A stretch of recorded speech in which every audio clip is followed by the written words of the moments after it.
Hello and welcome to Marxism Abridged, where we try to make orthodox Marxism easier to understand. Throughout capitalism's history, the worker has been used by the bourgeoisie to extract, refine, and market resources.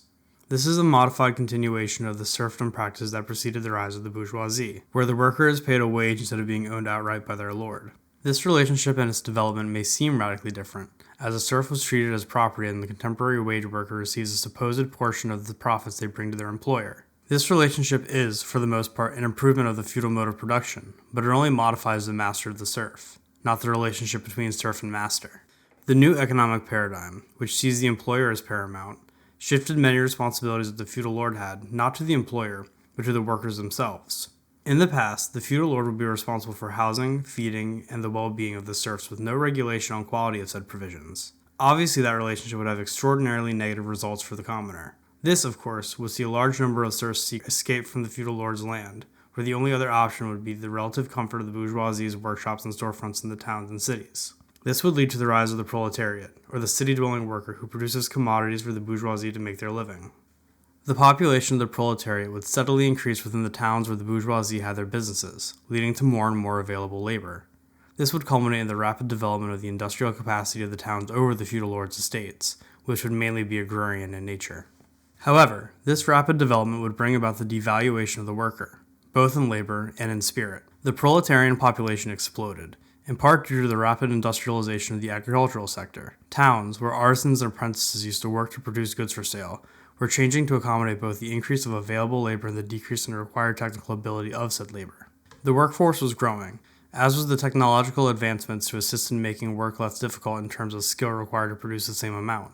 Machines would replace the arduous tasks that would require years of specialized training to master, and this would only hurt the worker. It's unserious to consider automation an abject horror to the working class, but under capitalism, it only pushes workers into more grueling positions in the best scenarios, or completely out of the workplace in the worst. While the machines could do the work much quicker and easier than the human worker, the capitalist structure which the worker is forced under only rewards the owner of the machine, and punishes the worker for becoming obsolete. Amadeo Bordiga speaks of this progression in his article Who's Afraid of Automation, just as Marx speaks of it in Capital. To fully understand this, one can look at the Luddites of the early Industrial Revolution. The Luddites, despite what pop history understanding of the movement would say, had very specific grievance with the capitalist class. It was, by every sense of the phrase, a proletarian movement. The movement itself was made up of workers made obsolete by the machines in their old places of work. These machines were made to streamline industry, and could have, if under the proletariat's control, actively made the lives of many workers better and safer. But instead, the capitalist class used these new production methods to circumvent the worker, meaning less people to pay for the same, or in many cases, more product. In the end, the Luddites sought to literally destroy the machines which stole their jobs and livelihoods away from them.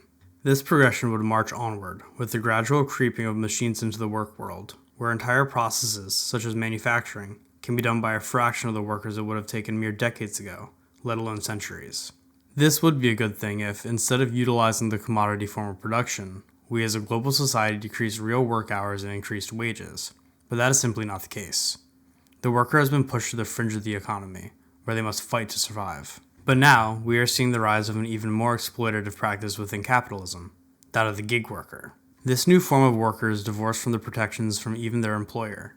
In many cases, the gig worker is solely responsible for any mistakes or delays made in their line of work, as opposed to the company they work for or facilitate business for. By making every employee accountable for what was once the responsibility of the employer, or more specifically, the owner of the means of production, these gig workers are forced to provide exceedingly good service while being offered none of the protections once available. This is most exemplary in the case of delivery app drivers, who are often rated by the customer satisfaction. Previously, the restaurant or other provider would be responsible for their employees' conduct and efficiency, but those days are gone. Instead, the worker is alienated even from the most basic protections that were once offered to them through employment. These workers are paid minimal amounts and have no upward mobility, as the entire system is pseudo-decentralized. There is no accountability on the side of these companies. They hide behind the gig worker and allow them to be viscerally attacked on all fronts to avoid responsibility. We no longer see a world where the proletariat is protected by the laws and regulations they fought for. Instead, we see a new form of serfdom, where the capitalists can enslave those working for them without providing anything in return. This has been Marxism Abridged. Thank you for listening.